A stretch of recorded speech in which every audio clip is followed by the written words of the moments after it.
Everyone, आप लोगों का स्वागत है मेरे एक और वीडियो में। आज का जो टॉपिक होने वाला है वो होने वाला है एनसीईआरटी आधारित साइंस के प्रश्न और उत्तर का सेट नंबर 16, जिसमें हम सब देखेंगे क्वेश्चन नंबर 151 से लेकर के क्वेश्चन नंबर 160 तक। ये एनसीईआरटी बेस्ड साइंस के प्रश्न है। चलिए शुरुआत करते हैं इस वीडियो की। पर इससे पहले अगर हमारे चैनल को सब्सक्राइब नहीं किया है तो चैनल को सब्सक्राइब कर लेंगे, वीडियो अच्छी लगेगी तो एक लाइक भी कर लेंगे। चलिए, क्वेश्चन नंबर है 151, बासमती चावल के दाने पकाने पर लंबे हो जाते हैं, इसका क्या कारण है? तो इसका आंसर हो जाएगा एमाइलोज। एक्चुअल में बासमती चावल जो है ये भारत और पाकिस्तान में मुख्यतः पाया जाता है, उगाया जाता है। तो एमाइलोज जो होता है इसी के कारण से बासमती चावल के जो दाने होते हैं वो लंबे नजर आते हैं। चावल में दो प्रकार के स्टार्च पाए जाते हैं, पहला है एमाइलोज और दूसरा है एमाइलोपेक्टिन। सामान्यतः चावल की लंबे दाने वाली किस्म जैसे बासमती में एमाइलोज अधिक मात्रा में पाया जाता है, इस कारण बासमती चावल के दाने पकाने पर लंबे हो जाते हैं। ये जो चावल है ये एक्चुअली में जो है ये बिरयानी तथा पुलाव वगैरह में यूज़ किया जाता है। तो एमाइलोज के कारण कोई भी जो चावल है बासमती चावल, उसका जो ग्रेन है, उसका जो दाना है वो लंबा नज़र आता है, जबकि एमाइलोपेक्टिन जो है ये छोटे चावल में पाया जाता है जो आमतौर पे घरों में यूज़ होता है। तो बासमती चावल के दाने लंबे क्यों होते हैं, आई थिंक आप सब समझ गए होंगे। क्वेश्चन नंबर 152, शरीर में लोह मतलब आयरन की कमी से कौन सा रोग होता है? तो इसका आंसर हो जाएगा एनीमिया। आयरन का सर्वाधिक अंश हरी सब्जियों में पाया जाता है। यह हीमोग्लोबिन तथा साइटोक्रोम एंजाइम का घटक है। इसके अलावा मांस, अंडा, फल, अनाज में भी इसके गुण पाए जाते हैं। यानी आपको अगर आयरन की कमी हो जाएगी तो आप जो है हरी सब्जी का सेवन करेंगे। इसके अलावा अगर आप नॉनवेज खाते हैं तो मांस, अंडा, फल और अनाज इसमें भी इसके गुण पाए जाते हैं। सबसे ज़्यादा जो आयरन पाया जाता है ये पालक के पत्तों में होता है, जो कि ठंड में बहुत मिलता है, तो आपको खाना चाहिए। पालक के पत्तों में सर्वाधिक मात्रा में आयरन होता है। और इससे कौन सा रोग होता है? अगर आपको आयरन का कमी हो जाए तो आपको एनीमिया रोग होगा। तो ये याद रखना है आपको कि शरीर में लौह तत्व की कमी से कौन सा रोग होता है? Anaemia. Question number 153, vitamin E का महत्वपूर्ण स्रोत क्या है? तो इसका आंसर हो जाएगा गेहूं अंकुर का तेल। आइए विटामिन ई के बारे में जानते हैं। विटामिन ई एंटीऑक्सीडेंट के रूप में मानव शरीर में कोशिका को समान रूप से कार्य करने में सहायता प्रदान करता है। मतलब अगर आपकी विटामिन की श्रेणी की बात करें तो सबसे महत्वपूर्ण विटामिन है विटामिन ई। तो विटामिन ई क्या करता है? एंटीऑक्सीडेंट के रूप में मानव शरीर में कोशिका को समान रूप से कार्य करने में सहायता प्रदान करता है। विटामिन ई वसा में घुलनशील विटामिन है। विटामिन ई को बाध्यतारोधी कारक भी कहते हैं। विटामिन ई की कमी से जनन क्षमता में कमी तथा पेशियां कमजोर हो जाती है। विटामिन ई का क्या नाम है? टोकोफेरॉल। इसका नाम क्या है? टोकोफेरॉल। तो विटामिन ई का महत्वपूर्ण स्रोत हो जाएगा गेहूं अंकुर का तेल।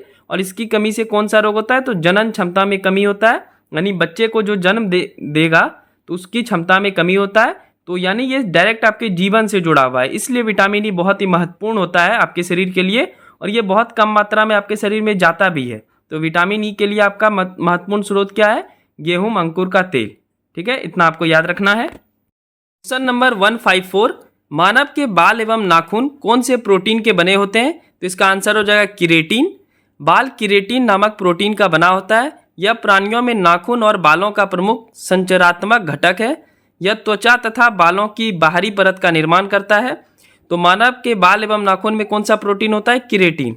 अच्छा, एक क्वेश्चन है कि बाल जो है उसको काटने पे दर्द क्यों नहीं होता है? तो उसका कारण है कि उसमें खून का संचरण नहीं होता है, खून स्रावित नहीं होता है, तो बाल काटने पे इस कारण से दर्द नहीं करता है। सिंपल सा बात है। तो मानव के बाल एवं नाखून कौन से प्रोटीन के बने होते हैं? किरेटिन। ये याद रखना है आप सबको। क्वेश्चन नंबर 155, सबसे ज़्यादा प्रोटीन किसमें पाया जाता है? तो इसका आंसर हो जाएगा सोयाबीन। सोयाबीन में लगभग 40% प्रोटीन होता है। यह मुख्यतः दलहनी एवं तिलहनी फसल है। मध्य प्रदेश सोयाबीन का प्रमुख उत्पादक राज्य है, यानी सबसे ज़्यादा सोयाबीन जो होता है वो मध्य प्रदेश में होता है। और दाल उत्पादन में भी मध्य प्रदेश प्रथम स्थान पे है। शरीर में प्रोटीन का पाचन आमाशय में प्रारंभ होता है। हालांकि पाचन का अधिकांश भाग छोटी आंत में संपन्न होता है, लेकिन प्रोटीन का पाचन कहाँ से प्रारंभ होता है? आमाशय से। ये याद आपको रखना है। तो 155 का आंसर हो गया सोयाबीन, जिसमें सबसे अधिक प्रोटीन पाया जाता है। क्वेश्चन नंबर 156, हवाई जहाज से यात्रा करते समय पेन से स्याही क्यों निकलने लगता है? अगर आप प्लेन पे बैठेंगे तो अगर आप अपना पेन लेकर जाएंगे तो उससे स्याही निकलने लगेगा। इसका क्या कारण है? तो वायु दाब में कमी के कारण। आइए इसको समझते हैं। अधिक ऊंचाई पर जाने पर दाब क्रमशः कम होता जाता है। इस कारण ऊंचाई पर पहुंचने पर बाह्य वायुमंडलीय दबाव एवं पेन के अंदर स्याही के दबाव का साम्य भंग हो जाता है, मतलब दोनों में सामान्यता जो है वो भंग हो जाता है।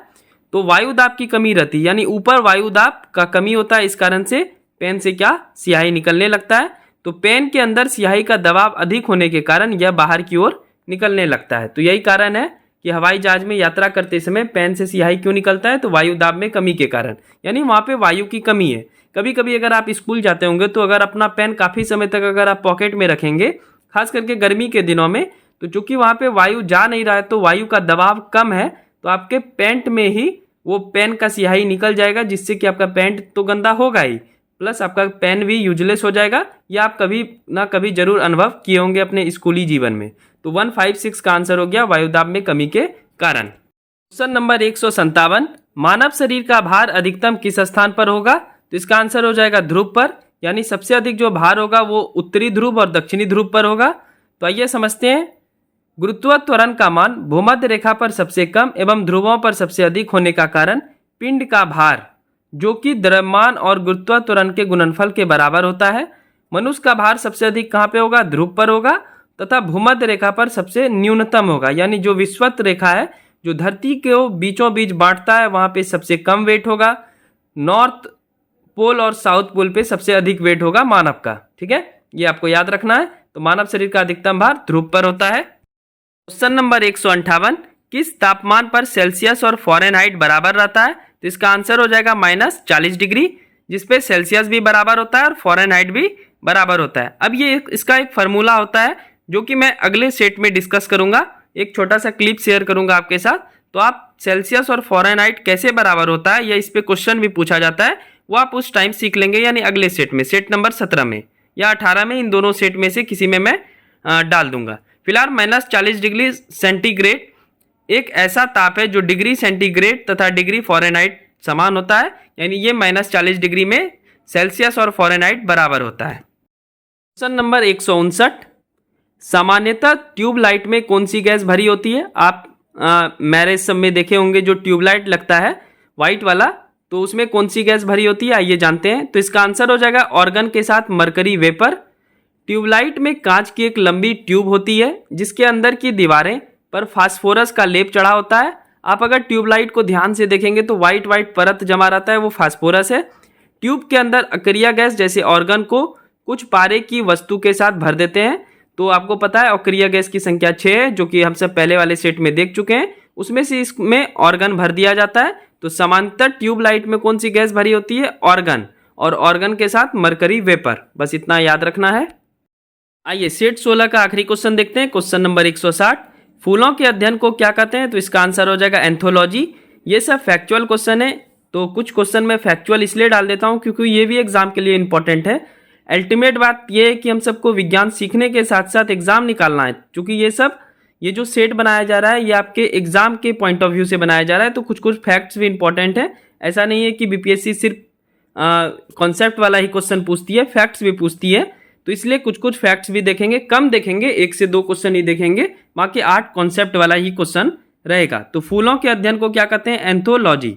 अब घास से संबंधित अध्ययन को क्या बोलेंगे? एग्रोस्टोलॉजी। कीटों का अध्ययन एंटोमोलॉजी। मिट्टी का अध्ययन पेडोलॉजी। पक्षियों का अध्ययन क्या कहलाएगा? ऑर्निथोलॉजी। और चींटियों का अध्ययन कहलाएगा मिरमेकोलॉजी। चींटी में कौन सा अम्ल पाया जाता है? फार्मिकम्ल, ये याद रखना है आप सबको। तो ये था एनसीईआरटी आधारित साइंस के प्रश्न और उत्तर का सेट नंबर 16, जिसमें हम सब देखे क्वेश्चन नंबर 151 से लेकर के 160 तक। ये वाला सीरीज आपको पसंद है तो हमारे चैनल को सब्सक्राइब कर लेंगे आप सब, और ये वीडियो अच्छी लगी हो तो एक लाइक भी जरूर कर देंगे। चलिए जल्दी मिलते हैं सेट 17 के साथ। ये मान के चलिए कि 1 अक्टूबर से मैं शुरू किया हूँ, तो आज तक 17 सेट हो जाना चाहिए। तो हम सब अब काफ़ी नियरेस्ट हैं अपने डेली रूटीन में वापस से आने में। और जैसे ही 17 सेट होगा उसके बाद कल से 18वां सेट, एक ही सेट आएगा। आज थोड़ा ज़्यादा मैं अपलोड कर दे रहा हूँ वीडियो, हमको लग रहा है कि आप सबको परेशानी होगी लिखने में, बस थोड़ा मेहनत कर लीजिएगा, ठीक है। चलिए जल्दी मिलते हैं नेक्स्ट वीडियो में। इसका PDF चाहिए तो मैं डिस्क्रिप्शन में लिंक दे दूंगा टेलीग्राम चैनल का, आप वहाँ से जा करके डाउनलोड कर पाएंगे और उसके बाद उसका हार्ड कॉपी निकाल के आसानी से याद कर सकते हैं। ठीक है, thank you so much, bye bye and take care.